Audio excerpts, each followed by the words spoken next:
Sir, follow-up lang din po dun sa mga namamatay sa loob ng ambulansya dahil sa traffic.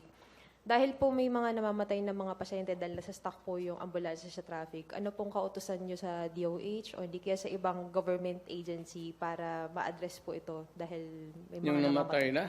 Opo. Yung paano po natin may iwasan na may mga Hindi dahil sa mamatay. traffic. Oo. Yan ang walang sagot, ma'am. O may helicopter siguro, ang klahan mo tapos...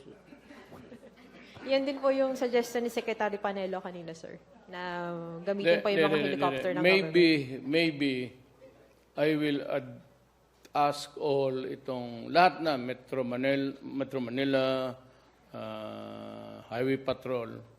Pag may emergency, wag lang yung emergency na nagmamadali ito. Ito minsan yung iba, nagsasakay ng kasi walang emergency, nagsasiren. Pag ganun, huli talaga. Ngayon, pag may nakita sila ng siren, tapos hilain na lang. Kita mo yung, tapos... Parang hagad, sir, ganun? Parang i-escort. Hilain nila. Itabi nila para makalusot. And maybe that would be a mandatory work for them. Pagka may gun. You'll be issuing us an order for this? Yes, nandiyan na siya.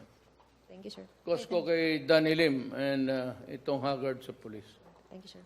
Must hila. Rosalie, Duty bound to hila.